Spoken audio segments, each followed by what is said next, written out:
네, 부모 그리고 자녀 가까운 사이인데 잘 보면 늘 같은 마음으로 사는 건 아닌 것 같습니다. 특히 자녀가 어리면 어릴수록 부모의 마음과 자녀의 마음이 서로 다른 채로 그 간극 때문에 서로 때로는 가슴 아파하고 때로는 실망하고 또 때로는 서운해하고 이렇게 가족 간에도 그런 아쉬운 마음을 갖고 살아가는 것을 보게 됩니다. 예를 들어 어린 자녀들의 입장에서 보면 부모님이 너무 자기를 귀찮게 할 때가 있어요. 그냥 놔두지, 나를 너무 힘들게 한다, 이렇게 느껴질 때가 있더라는 겁니다. 예를 들면 아침에 한참 잠이 모자라는 사춘기 때 부모님들이 아침에 학교 안 간다고 늦게 일어난다고 막 흔들어 깨우고, 저희 부모님은 얼굴에 막 물도 뿌리셨는데 잠을 깨우려고 막 하면 아이들 입장에서는 귀찮아요. 좀 더 자고 싶은데 잠을 못 자게 하는 그런 부모님처럼 느껴집니다. 또 아이들 좋아하는 음식이 있죠, 그죠? 항상 좋아하는 음식 보면 몸에 안 좋은 인스턴트 음식이나 그런 음식들을 좋아해요. 그럼 부모님들은 또 골고루 먹게 한다고 그거 못 먹게 하거나 아니면 싫어하는 음식 먹게 하거나, 이렇게 그 아이들 입장에서는 맛있는 음식을 사주면 될 거, 그 별것도 아닌 거 가지고 너무 막 생색내는 것 같고 나를 힘들게 하는 그런 부모님처럼 느껴져요. 씻기 귀찮은데 씻으라 그러고, 숙제하기 싫은데 숙제하라 그러고, 공부하기 싫은데 공부하라 그러고 자꾸 힘들게 합니다. 근데 그 어린 아이들이 부모님한테 서운해하고 우리 부모님 정말 내 마음 몰라준다 이렇게 했던 그 아이들이 나중에 나이가 들어 결혼해서 자녀를 놓아 그 부모님이 자신에게 했던 그때 그 입장이 되면 어떻게 되냐면 똑같이 하거나 아니면 높은 확률로 더 심하게 하거나 그럴 때가 있어요.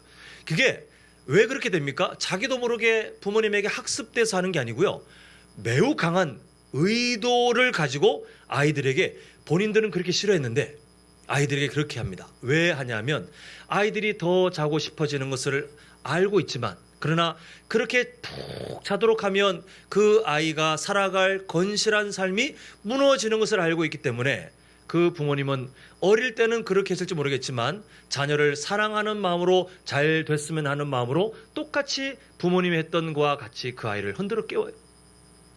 또 아이들이 편식하고 먹고 싶은 거 막 이렇게 요구하면 자신들은 어릴 때 그렇게 했을지 몰라도 그 아이가 그렇게 원하는 대로 다 원하는 것만 먹여주면 영양의 균형이 깨져서 자라지 못하거나 아니면 병이 걸릴 것을 알고 있기 때문에 자녀가 잘 됐으면 하는 바람으로 그 부모님은 어릴 때는 그게 싫었을지 모르겠지만 똑같이 편식하지 못하도록 해로운 음식을 먹거나 아니면 골고루 음식을 먹도록 강제적으로 막 이렇게 채근하는 것을 보게 됩니다. 나머지도 다 마찬가지예요. 놀고 싶은 것을 다 허용하지 않거나 숙제하기 싫은 것을 알면서도 숙제를 하게 하거나 공부하기 싫어하는 것을 알면서도 공부를 하게 하는 그 모든 이유는 아주 강한 의도가 있어요. 자녀가 잘 됐으면 하는 바람으로 과거에는 본인들은 싫었지만 그러나 똑같이 부모의 입장이 되어보니 그 부모님께서 하셨던 마음 그대로 자신의 자녀들에게 그렇게 열심을 내는 것을 보게 됩니다. 어린 자녀를 대하는 부모님의 마음은 다 똑같아요. 다 똑같아요. 자녀가 잘 되기를 바라는 마음으로 잘 될 수 있는 방법을 마련하고 그 방법 안에 살아가도록 아이들을 때로는 설득하고 때로는 달래고 때로는 강하게 야단을 쳐서라도 그 아이들이 잘 되는 분명한 방법 안에 살아가도록 인도하는 것을 보게 되는데, 우리를 향하신 하나님의 마음이 똑같더라는 것입니다. 우리는 아직 완성되지 못했어요. 나는 지금 오랜 시간 신앙생활하는 것 같고 성경도 꽤 아는 것 같고 교회에서도 여러 가지 일을 하는 것 같지만 하나님 보시기에는 우리는 다 마찬가지예요. 예수님의 그 완성된 성품과 비교하면 우리는 아직도 멀었어요. 아직도 멀었어요. 과연 우리의 신앙의 나이가 몇 살일까? 감히 계산을 하기가 두려울 정도로 우리는 사실 연약한 상태로 여전히 살고 있는 듯 보입니다. 그런데 하나님께서는 그런 아이들에게 부모님이 대하시는 것과 똑같아요. 잘 되기를 바라는 마음으로 우리가 잘 되어야 할 때에 반드시 거쳐야 되는 그 방법들을 마련하신 다음에 우리가 이해를 못해도 때로는 우리가 버거워해도 절대로 우리에게 끌려가지 않으시고 오히려 우리를 어떤 방법을 통해서든 하나님께서 마련하신 그 좋은 방법들을 향해 꼭 살아가서 영적인 유익을 얻도록 하십니다. 그 방법을 우리는 이전 시간에 소리문답을 통해서 신학적 용어로 은혜의 방편 아니면 은혜의 방도, 은혜의 방법이라고 해서 세 가지를 한번 뭔지 한번 기억해 봤는데 기억나십니까? 첫 번째가 뭐죠? 저번 주부터 보았던 66권 말씀. 자, 그 다음에 성찬과 그 세가 뭐라고 합쳐서 성례. 그리고 마지막에 금방 장로님께 말씀하셨는데 기도. 자, 다시 한번 이어서 하겠습니다. 자, 시작. 말씀, 성례, 그리고 마지막에 기도. 이게 우리는 버거워하지만 하나님께서 자녀가 잘 되기를 바라는 마음으로 부모님이 준비한 그 방법과 동일하게 우리가 이거 아니고서는 잘 될 수 없기 때문에 하나님께서 공인하시네요.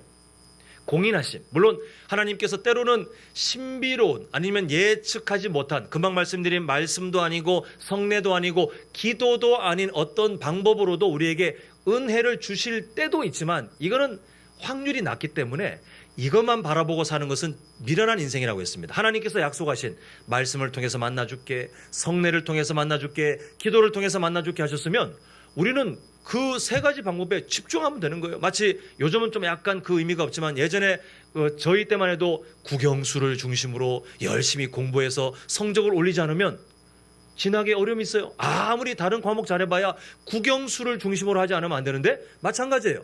말씀, 성례, 기도, 하나님께서 이걸 통해서 내가 만나주겠다 공인하신 세 가지 방법이기 때문에 우리는 다른 거 신경 쓸 것 없이 말씀, 성례, 기도 여기를 통해서 하나님을 최대한 만나기 위해 힘써야 되는데 우리는 저번 주부터 말씀이 어떤 것 때문에 우리가 은혜의 방도가 되는지 살펴보고 있는데요. 오늘은 두 번째 시간으로 그 하나님의 마음을 한번 들여다볼 것 같습니다. 자, 구신문 주보를 보시든지 화면을 보시든지 우리 한번 함께 보겠는데요. 제가 질문했습니다. 하나님의 말씀을 어떻게 읽고 들어야 그것이 구원을 위하여 효력 있게 됩니까? 자, 답변합니다. 시작.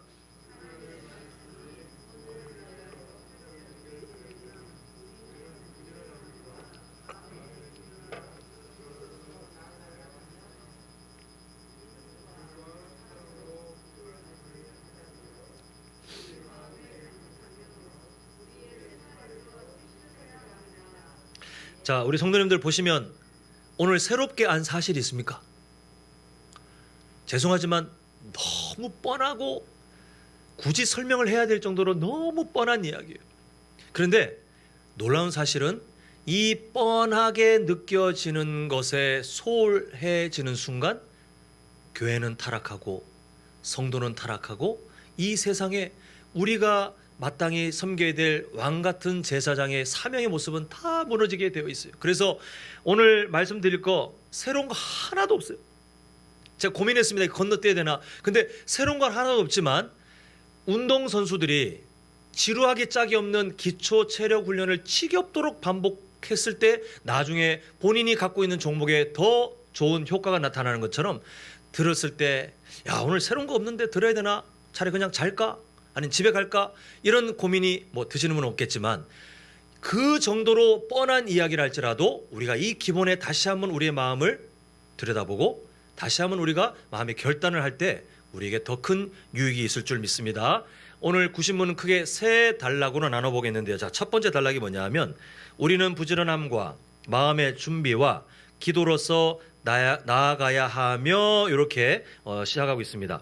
자, 하나님께서 우리를 이롭게 하시기 위해서 주신 그 하나님의 말씀, 성례, 기도 중에 오늘 말씀을 대할 때 우리의 첫 번째 태도가 뭐냐면 먼저 부지런함이 있어야 된다는 거예요.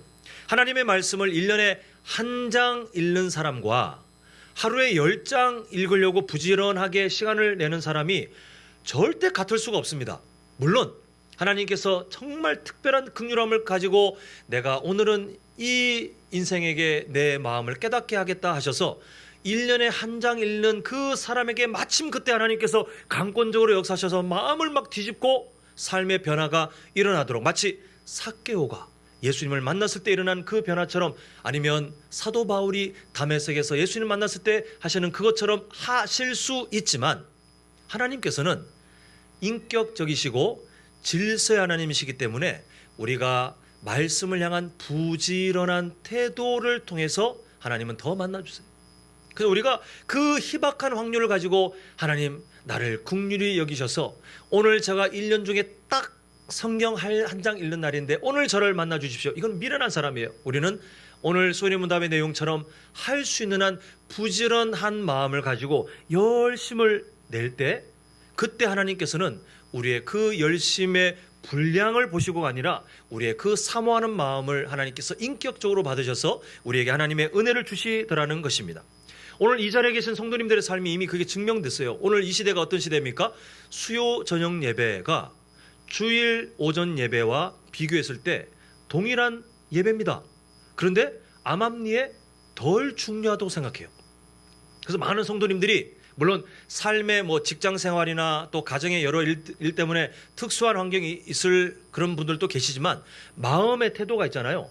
한번 잘 점검해 보십시오. 자기도 모르게 주일 오전 예배는 주일에 아주 중요한 대예배, 대자를 붙였습니다. 그리고 수요 저녁 예배는 심지어 대자도 안 붙여요. 그리고는 예배가 아주 소홀하게 대해도 될 것처럼 우리가 마음속에 이건 더 중요하고 이건 덜 중요하다고 등급을 매겼는데 어디에 그런 게 있습니까? 예배는 다 하나님 앞에 우리가 전심을 다하여 부지런함을 가지고 하나님의 말씀을 마주해야 되는 시간인데 오늘 나와 계시네요. 오늘 이 자리에 오신 것은 우리 성도님들께서 시간이 남아 돌아가지고 내가 집에서 너무 심심하다 보니 그냥 교회 나갈까가 아니라 어떤 분은 밥도 못 먹고 어떤 분은 피곤한데도 눈을 비비고 이 자리에 와서 왜 오셨습니까? 하나님의 은혜를 사모하여 하나님의 말씀을 마주하고자 하는 지금 화면에 보시는 것처럼 부지런한 마음을 가지고 오셨기 때문에 하나님께서 우리 성도님들의 삶을 참 기뻐하실 줄 믿습니다. 앞으로도 할 수 있는 한 더 성경 말씀을 향하여 부지런하게 읽고 더 설교를 들을 때도 그 많은 기회들이 있기 때문에 할 수 있는 한 그 부지런한 태도를 가지고 말씀을 마주하셔서 하나님의 그 은혜를 누렸으면 좋겠는데요. 이어서 보면 마음의 준비와라고 되어 있습니다. 근데 마음의 준비는 이따가 볼 테고 그 다음에 세 번째가 뭐냐면 기도로서 나아가야 하며라고 되어 있는데요. 여러분 기도는 여러 비유가 가능하겠지만 기도는 단순해요. 하나님에 대하여 피조물이 어떤 태도를 가지는 거냐 하면 하나님 도와주세요. 겸손입니다. 겸손. 그 기도는 하나님 앞에 내가 하나님의 은혜 없이는 살 수 없음을 증명하는 겸손한 삶의 태도인데 우리가 그 겸손한 삶의 태도를 살아가다가 아유 경제적으로 어렵네 아니면 내가 좀 몸에 아프네 내 자녀의 어떤 진로에 이런 문제가 있네 이럴 때만 기도하시는 분들은 기복신앙이에요. 그건 하나님을 이용해 먹는 사람들이고요. 우리는 할 수 있는 한 모든 삶의 영역마다 아주 민감하게 우리가 하나님 앞에 도와주세요. 하나님. 이게 기도예요. 그래서 우리는 기도를 굳이 눈 감고 손깍지 껴가지고 몸을 흔들면서 나중에 예수님 이름으로 기도합니다. 이렇게 하지 않아도 우리의 기도 생활은 항상 가능합니다. 출근하실 때 대중교통을 이용하시든 아니면 우리가 걸어가든 아니면 어디에 가 계시든 누구랑 대화할 때도 우리는 모든 것이 기도가 가능한데 말씀을 마주할 때도 마찬가지더라는 거예요. 우리가 개인적으로 성경을 읽을 때도 하나님 도와주시옵소서. 성경을 읽지만 하나님 깨닫게 하여 주시옵소서. 그때 하나님께서 귀찮다 이렇게 하시는 분이 아니라 우리의 마음에 그 간절한 마음을 하시고 성령께서 우리의 마음을 조명하여 주신다라고 표현하는데요. 우리를 밝히 조명하셔서 우리는 둔하지만 그 안에 있는 하나님의 마음을 때로는 세밀하게 깨닫게 도와주시고 우리가 교회 와서 설교 들을 때도 마찬가지예요. 그냥 와서 가만히 앉아서 듣는 분들과 미리 예를 들면 주일이면 토요일 전날 하나님 내일 주일인데 어떤 하나님의 말씀이 선포되든 아멘으로 제가 받아들이길 원합니다. 주님 저를 도와주시옵소서. 이렇게 기도하시고 또한 얼마나 부족합니까? 하나님 설교하는 그 목사님 하나님께서 도와주셔서 하나님의 말씀만 온전히 전해질 수 있도록 하나님께서 그 입술을 주장하여 주시옵소서라고 겸손하게 기도하실 때에 하나님께서 그 순수한 또한 사모하는 마음에 반응하셔서 우리를 도와주시더라는 것입니다. 그래서 첫 번째 우리 지금 화면에 잘 준비해 주셨는데 우리의 마음의 태도 첫 번째 한번 같이 읽어보겠습니다. 자 시작.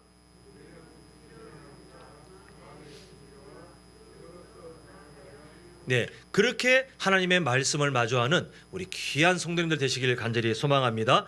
자, 두 번째가 뭐냐면 믿음과 사랑으로 그 말씀을 받아들여 우리 마음에 간직하며 이렇게 되어 있는데요. 이 내용은 오늘 본문 말씀이 딱입니다. 자, 우리 본문 말씀 보시면 제가 한번 읽습니다. 이러므로 우리가 하나님께 끊임없이 감사함은, 자, 이제 주목합니다. 너희가 우리에게 들은 바 하나님의 말씀을 받을 때에, 그 다음에 오늘 본문을 보니 사람의 말로 받지 아니하고 하나님의 말씀으로 받음이니, 이렇게 말씀하고 있어요. 오늘 본문 말씀에서 사도 바울이 그 성도들 향하여 감사하면서 하나님의 말씀을 전할 때에 사람이 전하고 있다고 해서 사람의 말로 받지 않고 하나님의 말씀으로 받은 것이 참 감사하다는 거예요. 그러면서 이어지는 말씀, 진실로 그러하도다 이 말씀이 또한 너희 믿는 자 가운데서 역사하느니라. 왜 말씀이 믿는 자에게 역사입니까? 그 말씀을 권혁규 목사가 하는 어떤 말, 이게 아니라 하나님께서 오늘 나에게 주시는 말씀, 이렇게 받는 분들에게는 그 말씀이 역사를 나타낸다는 거예요. 그 말씀이 정말 살아 그 인생 가운데 하나님의 놀라운 일들을 나타내더라는 것입니다. 그래서 우리는 이 하나님의 말씀을 마주할 때 늘 조심해야 될 게 뭐냐 하면 사람을 보지 않으셨으면 좋겠습니다. 이게 제가 제 입장으로 이 말씀을 표현해야 되는 것이 참 죄송하지만, 여러분, 목회자도 인간인지라 의도하지 않아도 우리 성도님들께 상처를 줄 위험이, 아니면 실망을 줄 위험이 있어요. 제가 항상 우리 성도님들 개개인과 좋은 관계를 유지하면 좋겠지만, 때로는 그게 아니기 때문에 우리 성도님들께서 저를 알아가면 알아갈수록 때로는 실망하거나, 때로는 절대 그런 일이 있으면 안 되겠지만 의도와 다르게 상처를 받거나 하실 때가 있을 때에, 그때 말씀을 전하는 권혁규 목사를 보면 사실 사람의 말로 보여질 수밖에 없거든요. 근데 우리 성도님들 자신을 위해서라도 제가 그 연약한 모습을 최대한 하나님 말씀 앞에 변화되고 해결하며 살아가도록 몸부림을 친다 할지라도, 때로는 저에 남아있는 그 연약함이 우리 성도님들에게 자칫 그런 장애물이 될 수 있는 위험이 있는데, 이거를 우리 성도님들께서 짊어지고 있으면 다 개인이 손해요. 그래서 저를 마주할 때 혹시 부족한 마음이 있고, 혹시 연약한 모습이 보이고, 혹시 상처까지 받았다 할지라도 하나님의 말씀이 여기서 선포될 때 성도님들 스스로를 위하여 그냥 하나님의 말씀으로 다 받으셨으면 좋겠어요. 제가 성경과 상관없는 벗어난 이야기를 한다면 다 귀로 끊어내시고, 그 대신 성경 안에 하나님의 말씀을 전하고 있다면, 제가 일부러 그렇게 하기 위해서 저를 자유롭게 저 마음대로 살 겁니다, 이 말씀을 드리는 게 아니라, 우리 성도님들께서 그런 상황이 있다 할지라도 스스로의 삶을 위해서 사람이 하는 말이 아니고 하나님의 말씀이다 라고 자신을 다시 한번 그 말씀에 겸손하게 엎드리셔서, 어떤 말씀이 전해지든 성경 안에서 전해지는 말씀이라면 사람 보지 않고 하나님의 말씀으로 받는 귀한 인생 되시길 간절히 소망합니다. 근데 이때 그 말씀을 받을 때에 히브리서 4장 2절에 이런 말씀이 있습니다. 그들과 같이 우리도 복음 전함을 받은 자이나 들은 바 그 말씀이 그들에게 유익하지 못한 것은 듣는 자가 믿음과 결부시키지 아니함이라, 이런 말씀이 있어요. 지금 이 말씀이 얼마나 무서운 말씀이냐 하면, 오늘 수요 저녁 예배로 비유합니다. 수요 저녁 예배에 한 20명 넘는 우리 성도님들께서 계시는데, 같은 본문을 보고 같은 말씀을 듣고 있는데, 어떤 분은 그 말씀 가운데 하나님의 말씀으로 받아들이며 믿음의 풍성한 유익을 누리지만, 어떤 분들은 냉랭 굳은 마음, 메마른 마음으로 있다가 오늘 별거 없네, 오늘 재미도 없네, 저 문을 나가실 수가 있더라는 거예요. 너무 무섭지 않습니까? 같은 하나님의 말씀이 선포되는데, 그리고 심지어 전하는 연약한 설교자도 동일한 사람인데, 어떤 사람은 은혜를 받고 어떤 사람은 오히려 냉랭한 마음으로 돌아갈 위험이 있더라는 것입니다. 그 일이 왜 그러냐 하면, 그 말씀을 받을 때에 믿음으로 그 말씀을 받아들여야 돼요. 그래서 우리가 아까 전에 그 소리문답 우리가 두 번째 파트 믿음과 사랑으로 그 말씀을 받아들여라고 고민하고 있는 것이 뭐냐면 하나님의 말씀을 받을 때에 하나님 저 말씀대로 될 줄 믿습니다.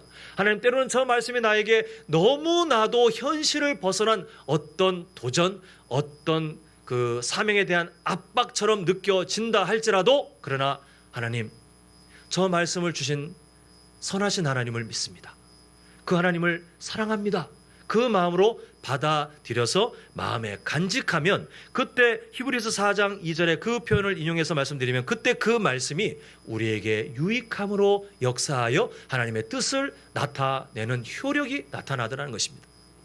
그래서 결국 우리 성도님들 하나님께서 주시는 말씀들이 성경을 읽거나 아니면 때로는 뭐 요즘 워낙 잘 됐으니까요 TV를 틀거나 아니면 뭐 핸드폰이나 인터넷을 통해서거나 뭐 라디오를 통해서거나 할 수 있는 방법을 통해서 또 이렇게 예배 자리를 통해서나 우리가 말씀을 마주할 수 있는 정말 많은 통로들이 우리에게 열려져 있는 좋은 시대를 살고 있는데 그 모든 횟수가 중요한 게 아니라 그때마다 우리가 하나님의 말씀을 믿음과 사랑으로 말씀으로 받아들여 우리 마음에 간직하는 순간 그때 하나님은 그 자리가 어떠하든 그 말씀이 어떠하든 우리에게 풍성한 유익이 될 수 있도록 역사하실 줄 믿습니다. 그래서 오늘 우리가 그 마음을 기억하시면서 우리 서로 축복 이렇게 했으면 좋겠습니다. 좌우에 계신 분들 또 앞뒤에 계신 분들께 어떤 말씀이든 은혜 받으세요. 자 인사하겠습니다. 시작. 어떤 말씀이든 은혜 받으세요.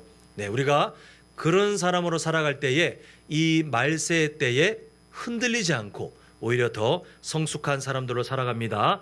자 마지막 소리문답 마지막에 그 세 번째 보면 간단한 문장이지만 우리의 생활에서 실천해야 합니다 이렇게 되어 있습니다. 우리 교회 이번 2022년 한 해 우리 모두 공동체의 목표였습니다. 한번 같이 읽어볼까요? 자 시작. 자 저게 뭐였죠? 삶으로 지어져 가는 게 그냥 예수 믿는 사람인 것처럼 그럴싸하게가 아니라 말씀에 순종을 하느냐 안 하느냐로 이 삶이 나누어진다고 무려 예수님께서 우리에게 말씀하신 내용이 바로 이 내용 아니겠습니까? 그 말씀이 바로 같은 내용이에요. 실제 삶과 동떨어진 신앙생활은 가짜예요.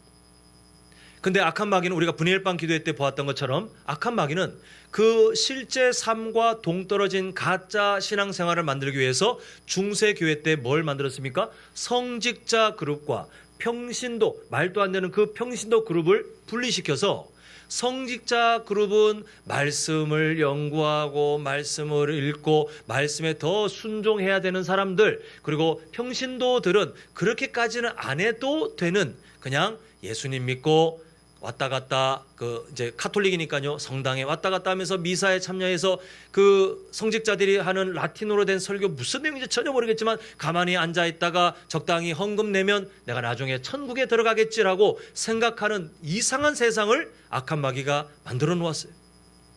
참 감사하게도 하나님께서는 그게 아니라는 것을 또 그것을 우리가 경계해야 한다는 것을 하나님께서 말씀을 통해 우리에게 알려주셨는데 마찬가지입니다. 목회자든 목회자가 아닌 우리 성도님들이든 우리는 다 왕같은 뭐죠? 제사장이에요. 제사장이 하나님의 말씀과 동떨어진 신앙생활 못해요. 우리 다 마찬가지예요. 그래서 우리는 절대로 평신도라는 말에 갇혀서도 안 되고 성직자라는 프레임에 분리시켜서 저 사람은 당연히 저래야지 근데 나는 안 그래도 돼 라고 도망칠 수 있는 출구를 만들어서도 절대 안 됩니다. 우리는 모두가 저를 포함하여 우리는 수평적인 관계입니다. 저와 함께 왕같은 제사장으로 살아가는데 이때 성도님들의 시각이 바뀌어야 돼요. 하나님의 말씀이 현재 가운데 우리가 늘 순종하며 살아가야 된다, 실천해야 된다라는 말을 들으면 자꾸 스트레스를 받지 않습니까? 하나님께서 우리를 감시하는 것처럼 너 오늘 순종 안 했어 너 이거 오늘 나중에 벌 받을 거야. 마치 하나님께서 우리를 옥죄어서 우리를 괴롭게 하실 것처럼 생각하지만 완전히 생각을 달리 하셔야 돼요. 어떻게 보셔야 되냐면 원래 우리는 하나님의 말씀에 순종 못할 존재들이었습니다. 그거 다 망하는 인생들이에요. 그런데 하나님께서 예수님의 십자가 사랑으로 우리를 의인으로 만드신 다음에 좀 이거 세상적인 표현이지만 하기 싫다고 우리가 연약한 우리의 멱살을 잡고라도 어떤 삶을 지금 만들어 가고 계시냐면 하나님 말씀에 실천하며 살아가는 삶을 만들어 가고 계세요. 이게 얼마나 감사합니까?